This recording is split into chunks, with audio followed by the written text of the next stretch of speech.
ఇవాళ నరేంద్ర మోడీ గారు ఒక్కొక్క పనిలో ఎంత గొప్పగా పార్టీని పెంచిండో ఒక 2 చిన్న ఎగ్జాంపుల్ చెప్తాను.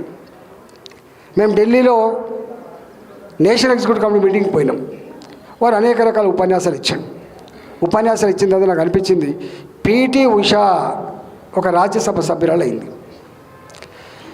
పిటి ఉషాకు రాజ్యసభ సభ్యురాలు అయిన తర్వాత నేను అనుకున్న లోపల ఓహో, పిటి ఉషా గారికి రాజ్యసభ సభ్యత్వం వచ్చిందంటే అది పిటి ఉషా గారికి వ్యక్తిగతంగా ఇచ్చింది కాదు, కోట్లాది మంది క్రీడల్లో పాల్గొనే క్రీడాకారులకు, క్రీడాభిమానులకు ఇచ్చే సన్మానం అని చెప్పి భావించిన నేను. ఇక్కడ కౌన్సిల్లో ఎమ్మెల్సీలు అలొకేట్ చేసేటప్పుడు నిష్ణాతులకు ఇవ్వాలి. నిష్ణాతులకు ఒక్కొక్క దాంట్లో ఎవరైతే నిష్ణాతులు వాళ్ళకి ఇవ్వాలి. కానీ ఇక్కడ ఉన్న కేసీఆర్ ఏం చేసిండు, ఒక క్రిమినల్కి పంపించాడు.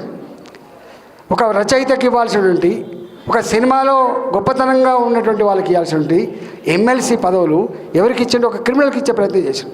క్రిమినల్కి ఇస్తే ఆ గవర్నర్ గారు, అయ్యా నువ్వు ఎవరికి ఇస్తున్నావు, సమాజంలో మంచి చేసి ప్రజల ప్రేమను పొంది గౌరవప్రదంగా బతికే వాళ్ళకి ఇవ్వాలి తప్ప ఈ ఎమ్మెల్సీ పదవి అనేది ఈ క్రిమినల్స్కి ఇస్తున్నావు అని చెప్పి వాపసు పంపించింది. దాని మీద ఎంతలో లేదు మీరు చూసి.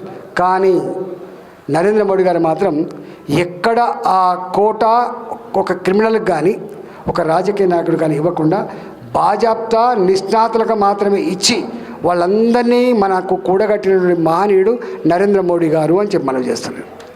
దాంట్లో భాగమే కదా ఇలా ఒక క్రీడ పిటి ఉషాకి ఇచ్చారంటే మొత్తం క్రీడాకారులు వచ్చింది. ఇవాళ మీకు ఒక రచయితకి ఇచ్చిండు, విజయేంద్ర ప్రసాద్ అని కూడా నాకు తెలిసి ఇక్కడ విజయేంద్ర ప్రసాద్కి ఇచ్చిండు. అంటే ఆ మొత్తం లోకాన్ని గౌరవించిండు. ఒకటి సోషల్ వర్కర్కి ఇచ్చిండు, గొప్ప పండితుడు ఆయన. ఇంకొకటి ఇళయరాజాకి ఇచ్చిండు, సంగీతాన్ని అభిమానించాడు ఇళయరాజాకి ఇచ్చాడు. అంటే అట్లా నలుగురికి ఇచ్చి కొన్ని కోట్ల ఓట్లను ఈ దేశంలో భారతీయ జనతా పార్టీకి వచ్చినట్టుగా చేసిన ఘనత నరేంద్ర మోడీ గారిది అని అర్థం. అంటే అర్థం ఏంటంటే ఒక చర్య ఎట్లా క్యాస్కేడింగ్ ఎఫెక్ట్ ఇస్తుందో దాన్ని బట్టి మనకు అర్థం కావాలి అని అర్థం.